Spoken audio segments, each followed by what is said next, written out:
Magandang araw, Malacanang Press Corps. Mas pinaigting pa ng administrasyon ni Pangulong Ferdinand R. Marcos Jr. ang operasyon laban sa iligal na droga. Sa datos ng Philippine Drug Enforcement Agency o PDEA, mula July 2022 hanggang May 2025, umabot na sa 62.17 billion pesos na halaga ng dangerous drugs ang nakumpiska ng ahensya. Umabot na rin sa 110,563 anti-illegal drug operations ang naisagawa ng PDEA na nagresulta sa pagkahuli ng 149,020 na mga drug personalities kabilang ang 9,506 high-value targets. Mula July 1, 2022 hanggang May 31, 2025, umabot na sa 4,027 barangays ang naideklarang cleared sa illegal drugs. Ito ay sa ilalim ng Barangay Drug Clearing Program. Nakapagsampa na rin ang PDEA at iba pang law enforcement agencies ng kaso laban sa 141,827 drug suspects, kung saan 53,939 sa mga kasong ito ay naresolba at ang 47,438 ang nahatulan. Alinsunod na rin sa direktiba ng Pangulo na palakasin ang drug demand reduction activities upang malayo ang taumbayan sa illegal na droga. Umabot na rin sa 9,713 drug offenders ang nakakompleto ng reformation process habang 2,761 naman ang nabigyan ng hanapbuhay. Umabot na rin sa 607 balay silangan reformation centers ang naipatayo sa ilalim ng Marcos administration.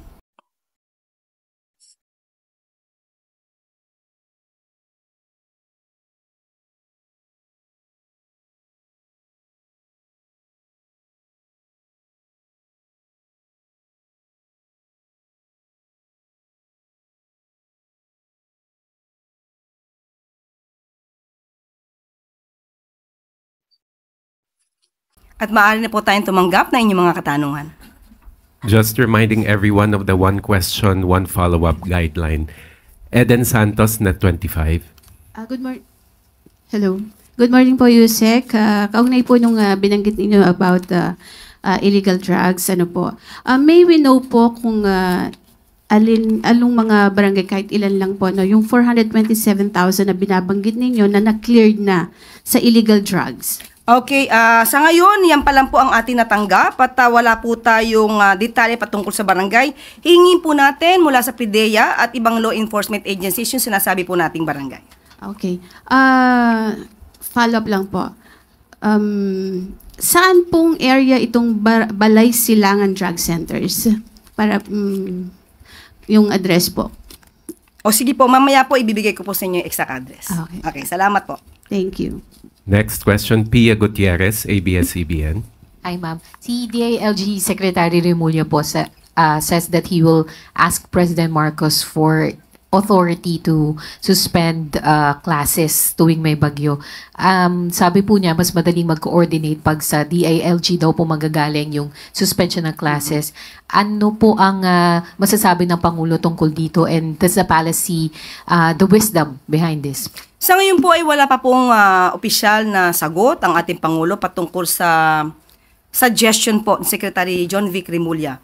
At ito po ay pag-aaralan dahil kung ito naman po ay makakabuti sa mas nakakarami, pag-aaralan po ito at magbibigay ng maaaring tugon ng Pangulo patungkol dyan. Pero as of the moment, kung ano yung nagiging sistema natin sa kasalukuyan, kung saan ang mga liderato ng mga ahensya ng LGU na siyang nagbibigay ng kanilang utos o order kung mayroong mga suspension ng klase, yung po muna mananatili.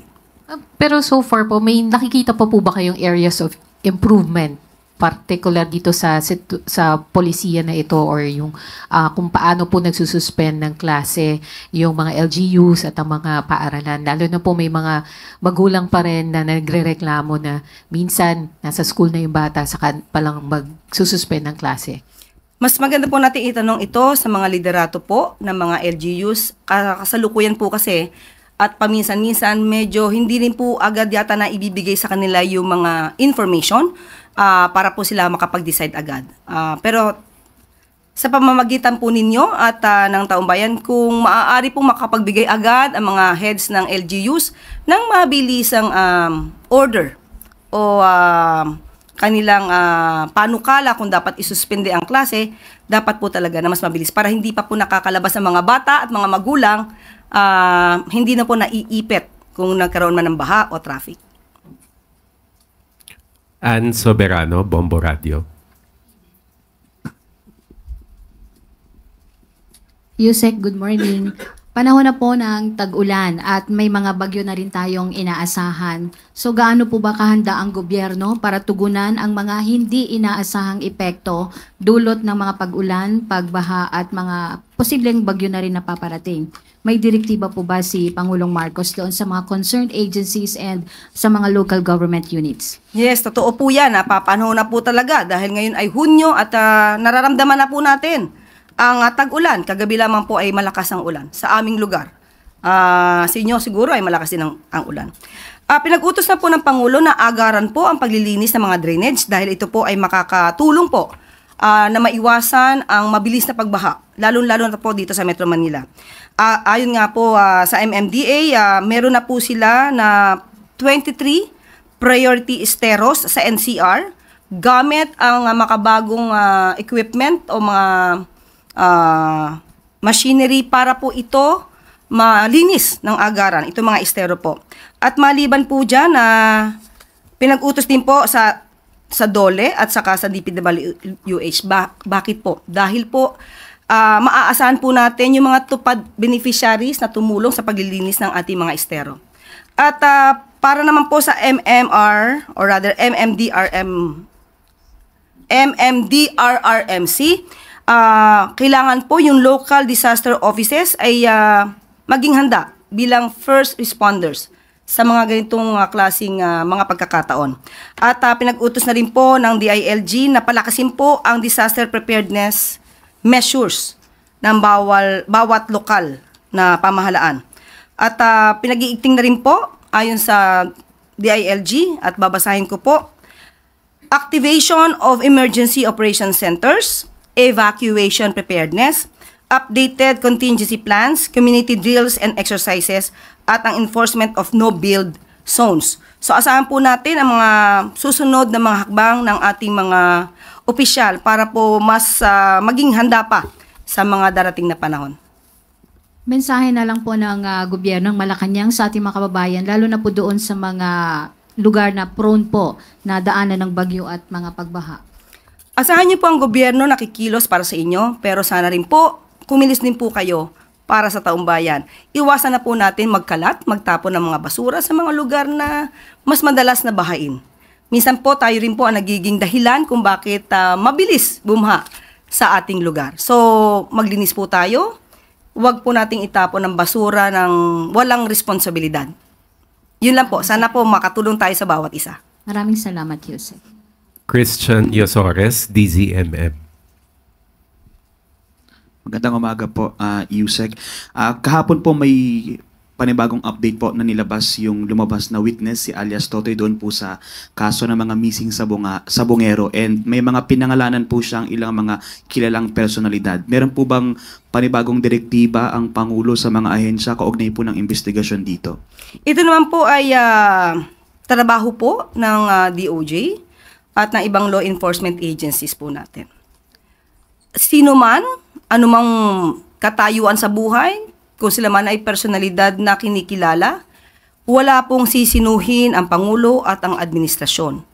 Kung may dapat na panugutan, dapat lamang pong maimbestigahan ng mabuti para mabigyan ng hustisya ang mga pamilya ng sinasabi nating missing sa Bungeros.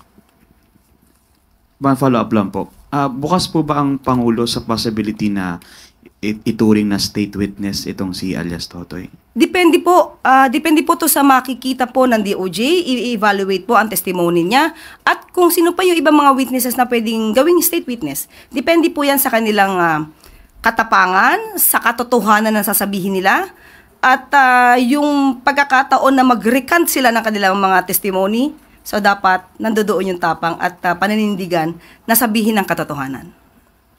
Related question, Ana Bajo, GMA News Online. Morning po, Yusek. Ma'am, may mga information na itong si alias Totoy, si Julie Dondon Patidongan ay tumakbong mayor po sa Barobo, Surigao del Sur under Partido Federal ng Pilipinas, which the President chairs.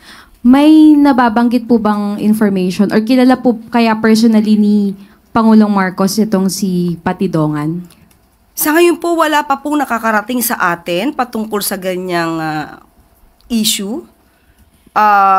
Hindi bali po, ipaparating po natin sa Pangulo para po maging aware din po siya.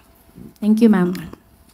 Kathy Valiente, Manila Times. Good morning, Yusek. Yusek, an anti-political dynasty has been reintroduced po sa 20th Congress. Ano po ang latest stance ng Pangulo regarding political dynasty po? Siguro po mas maganda kung maibibigay nila ang pinakadetalye at buong nilalaman ng bill na ito dahil mahirap po sa ngayon na mag-oo o mag-hindi ang Pangulo. Mas maganda pong maibigay yung pinakadetalye dahil maaaring magandang maidulot nito sa ating bansa. At tingnan po natin, basta po ang Pangulo naman ay para sa bansa at para sa mga leader din naman, mga official na gusto rin naman maglingkod. So dapat balanse ang lahat. Pero ma'am, will he support such a law given na the President himself comes from a political family po? Titingnan po natin. Hindi nga po natin agad masasabi kung magsusuporta ba siya o hindi siya magsusuporta. Depende po sa nilalaman ng bill mismo. Kenneth Pasyente, People's Television. Hi ma'am, good morning. Ma'am, naghain po ng panukalang batas si Senator Ping Lacson na layong i-regulate po yung paggamit ng internet ng mga minors dahil sabi po niya batay sa pag-aaral ay posible po itong magresulta sa mental health issues. Ano po yung pananaw dito ng palasyo po? Muli, kung ano yung makakabuti sa ating mga kababayan, lalong-lalo na sa mga kabataan. Kung ito po talaga ay magkakos ng mental health issues, sususugan din po ng Pangulo yan at makakakuha siya ng suporta. Basta po ito ay para sa taong bayan at lalong-lalo na para sa kabataan. Leth Narciso, DZRH. Good morning, Yusek. President Marcos expressed openness to legalizing divorce when he came to office, but he urged that the process should not be made easy. May we know po kung yung position ni Presidente sa isyong ito ay pareho pa rin o nagbago na? Dahil nung nakaraang Kongreso po, ito ay naaprubahan sa Kamara pero hindi lumusot sa Senado. Ngayon po, na-i-file na ulit yung bill. Sa ngayon po ay wala pa pong klarong stance ang Pangulo patungkol sa divorce bill. Sabi nga po natin, mas maganda po talagang makita kung ano yung nilalaman ng provision sa sinabi nating divorce bill. Dahil sa ating pagkakaalam, ang karaniwan doon sa mga provisions or sa mga dahilan para i-approve ang legal separation ay sinama nila para maging dahilan na rin para mapawalang bisa ang kasal. Hindi lang through legal separation. So, mas magandang maaral kung papaano ito. Dahil tandaan po natin, kahit po ang simbahan naman po ay nag-aalaw ng annulment. Kaya may tinatawag tayong church annulment dahil ang simbahan, kahit po ang simbahang Katoliko, ay naniniwala na may mga pagkakataon na ang dalawang mag-asawa, kung hindi na po talaga kakayaning magsama, ay dapat na pong paghiwalayin. Kaya po may tinatawag tayong mga church annulment. So, tingnan po natin at kung ano po ang muli, kung ano ang magiging maganda para sa taong bayan. Pero mas maganda po sana, at yun din po ang nais ng Pangulo na mas paigtingin natin ang magandang pagsasama ng mag-asawa. Mas palawigin natin na mas marisolba ng bawat mag-asawa ang kanilang problema para maayos ang kanilang pamilya. Hindi lang para sa kanilang dalawa, kundi para sa kanilang mga anak. So, may chance po ba na suportahan niya ito ngayong 20th Congress? Depende po. Muli, kapag ka po maganda yung provisions at makikita rin po natin na ang bawat simbahan ay umaayo na ito ay dapat at nararapat, maaari po itong bigyan ng magandang tugon ng Pangulo. Clazel Pardilla, People's Television. Good morning po, Yusek. 20 pesos a kilo of rice is now available to more areas. However po, farmers worry that it could affect traders buying price of palay at i-justify po ng mga traders yung pamamarat. How will the government respond to this at warning po sa mga traders na magta-take advantage sa mga magsasaka? Salamat po. Yan po ang ginagawa yatang dahilan para ng mga traders para bumili na mas mura na palay mula sa mga farmers. Yan po ay walang katotohanan ayon sa DA dahil mas bumibili sila ng marami at nagbebenta sila, bumibili sila ng mas marami na palay na hindi makakaapekto sa presyo pagbili ng NFA sa mga farmers. So, ang panawagan po ng gobyerno at ng pamahalaan, ang mga farmers na nakakaranas ng ganitong klaseng pagtrato ng mga traders at gusto nilang murang bilhin ang mga palay dahil ginagamit nilang excuse itong 20 pesos na programa ng Pangulo. Sabihin lamang po sa amin, sa DA, sa DILG, sa DOJ, at kami po ang magdidemanda sa mga traders na umaabuso. Muli, sa mga farmers natin, sa mga magsasaka natin, huwag po kayo matakot. Basta lamang kumpletuhin nyo ang inyong mga ebidensya hanggat maaari para po ito ay maging dahilan sa amin para sila ay habulin at idemanda. Maaari po kasi ito maging kaso na economic sabotage. Kaya wag po kayong atubili na magsumbong sa amin. Finally, Ivan Mayrina, GMA Integrated News. Yusek, base sa inilabas na country classifications ng World Bank, nananatili ang Pilipinas sa kategoryang lower middle income. Ito'y sa kabila ng target na maging upper middle income ang Pilipinas ngayong taong ito. What does the palace have to say about this at ano kaya ang naging pagkukulang at bakit ganito naging resulta? Okay, inaamin po natin sa ngayon ay hindi pa po natin natutulay ang papunta sa upper middle income status. Pero maganda naman po ang nagiging progreso ng ekonomiya dahil sa gumagandang gross national income per capita simula 2024. Pero muli, pag-iibayuhin pa rin po ng pamahalaan para po kung ano man ang ating ninanais ng Pangulo para po sa ating ekonomiya at para sa taong bayan, pipilitin po natin itong maabot. Kahit po siguro mayroon pang mga kondisyon globally sa mga nangyayari ngayon, dodoblehin pa rin po ang pagsisikap ng pamahalaan para po mas maabot natin ang ninanais na maitawid natin ito sa pagiging upper middle income status. Meron po bang gagawing tweaks ang gobyerno sa mga plans and programs to prop up the economy? And is the Marcos administration still confident that we can realistically achieve this goal within its term? Yes. Lagi pong positibo ang Pangulo, pati ang economic team, pati ang buong administrasyon. So, kakayanin natin yan. Yung tweaks po, if any, what can you tell us about what the government aims to do to achieve this? Kakusapin po natin, in particular, economic team, para po mabigay natin sa inyo ang detalye patungkol dyan. Sorry ma'am, idadagdag ko lang, related naman do sa tanong ni Pia, tungkol sa pagsususpindi ng klase. Sa isang banda, of course, nais po ng mga lokal na pamahalaan na maging ligtas sa mga mag-aaral. Pero sa kabilang banda, meron ho tayong education crisis and sometimes you get concerns na bakit maya't maya naman walang pasok, konting ulan, walang pasok, mainit, walang pasok. One day out of school is one day less of learning. So paano ho kaya dapat balansehin ang pagsususpindi ng klase? Okay, siguro pag-uusapan ito dahil minsan ang klima, ang typhoon ay hindi natin talaga ito na pre-predict basta-basta. Siguro dapat makausap din natin ang DepEd kung if ever magkakaroon ng no classes, magkaroon din muli ng online classes on that particular day. Maganda pong magiging suggestion yun. Salamat. That was the final question. Thank you, MPC. Yusek Claire. Mga ongoing road projects sa Mindanao, ininspeksyon ng Department of Finance. Siniguro ng Department of Finance na maayos na nagagamit ang pondo ng taumbayan sa mga makabuluhang proyekto.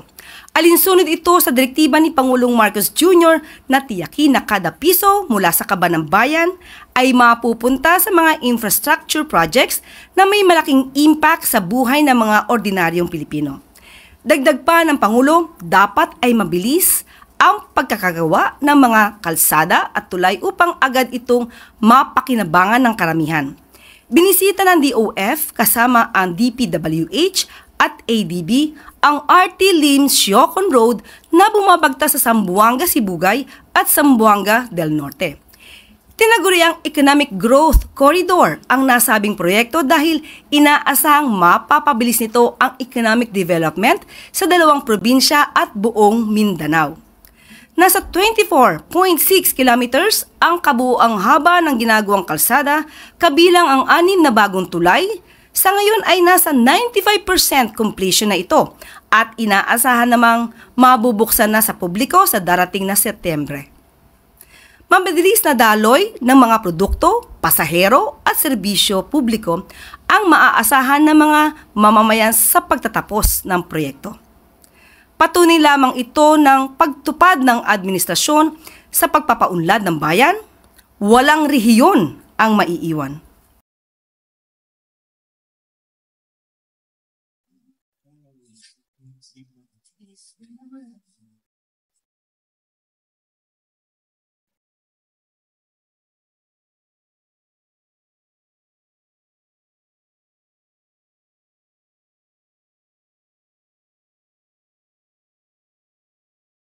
Goodbye, gutom! Iyan ang sambit ng mga residente ng Barangay San Isidro, Pampanga dahil sa pagbunga ng kanilang community garden. Patuloy ang pag-unlad ng 7,000 square meters na barangay community garden sa pangunguna ng Proyekto Lawa at Project Binhi ng DSWD. Tumungo si Welfare Secretary Rex Gatchalian sa Barangay San Isidro para kumustahin ang mga beneficiaries at samahan sila sa pagtatanim. Nilalayon ng mga proyekto na ito na gawing self-sufficient ang beneficiaries at matuto sila ng tamang paraan ng pagtatanim ng gulay. Sa ganitong paraan ay masisiguro ng buong barangay na may laman ang bawat hapagkainan. Alinsunod ito sa utos ni Pangulong Marcos Jr. na kada pamilyang Pilipino ay may sapat na masustansyang pagkain sa araw-araw. Dahil sa bagong Pilipinas, ang bawat pamilya ay mahalaga.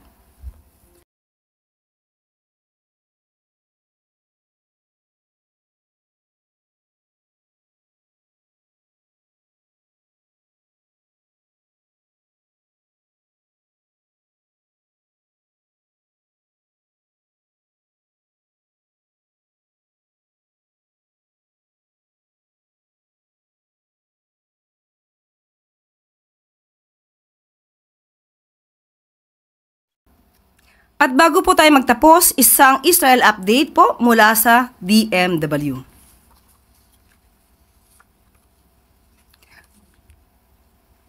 Sa kasalukuyan, yan po ang pinaka-update as of July 2025. Magkakaroon po muli ng repatriation, batch 38-A,